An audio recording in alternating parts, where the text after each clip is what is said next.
I've been in this industry for too long, and I'm tired of pretending that what most people call data cleaning isn't complete garbage. If you're spending more than 20% of your time on data cleaning, you're doing data science completely wrong. Always fill nulls. Wrong. Remove outliers. Wrong. Standardize everything. Wrong. These are the mantras of people who learn data science from YouTube tutorials and $49 Udemy courses. Here's what your bootcamp didn't teach you, and what your university professors, who've never worked outside academia, definitely don't know. Most messy data problems are actually business logic problems that data scientists are too scared to challenge. You see duplicate order IDs and think data quality issue, but you're wrong. It's a business process failure, and you're just putting lipstick on a pig.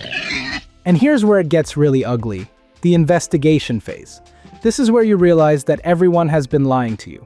The product manager says the data should work one way. The engineer says they built it differently because of technical constraints they never documented. The business analyst gives you a third version that matches neither. So you spend days tracing through code repositories, Slack histories, and meeting notes from 18 months ago, trying to figure out why customer ID can be null when the schema says it's required. The answer is always the same. Someone cut corners, someone made assumptions, and nobody bothered to document shit. So why does this keep happening? Because data science hiring is completely broken, and nobody wants to admit it. Companies hire data scientists who can recite machine learning algorithms but can't read a database schema. They hire people who think correlation equals causation, and that p-hacking is a legitimate research methodology. These people learned from Kaggle competitions where the data is already clean and the problem is already defined. They've never had to explain to a VP of sales why their conversion rate calculations are wrong, or fight with engineering to get access to the actual production database instead of some sanitized month-old export. The result? Organizations full of people calling themselves data scientists who are fundamentally unqualified to handle real business problems with real, messy business data. If you want to stop being part of the problem, here's what you actually need to do. And fair warning, this is going to require you to grow a backbone and start having uncomfortable conversations with people who outrank you. Rule number 1, demand context or don't touch the data. Stop being a pushover and demand real documentation. When someone hands you a data set and says, just clean it up, you say no. You demand a data dictionary. You demand to know the business logic. You demand to talk to the people who created the data. And when they say, we don't have time for that, you respond with, then you don't have time for accurate analysis either. Let them talk about you being difficult, they'll thank you later. Rule number 2, speak money, not math.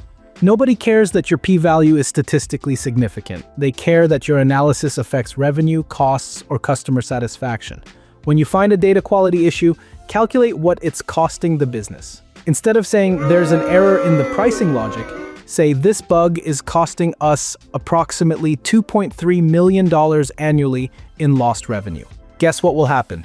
The bug will get fixed in 2 days. The same bug had been in Jira for 8 months, labeled as low priority because the previous data scientist reported it as a technical issue. Rule number 3, stop destroying evidence. Stop destroying evidence like an amateur. Every time you drop rows or overwrite values, you're destroying information that might be crucial later. Keep the raw data untouched. Create transformation pipelines that are reversible and auditable. Use version control for your data, not just your code. I can't tell you how many times I've seen data scientists panic because they cleaned away something important and have no way to get it back. Don't be that person. Rule number 4, document like you're building a legal case. Document like your career depends on it, because it does.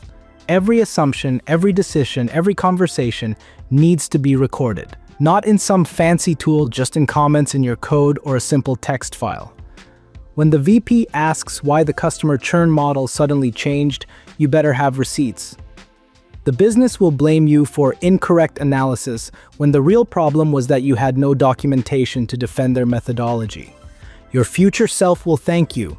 And more importantly, you'll have evidence when people try to throw you under the bus for problems that weren't your fault in the first place.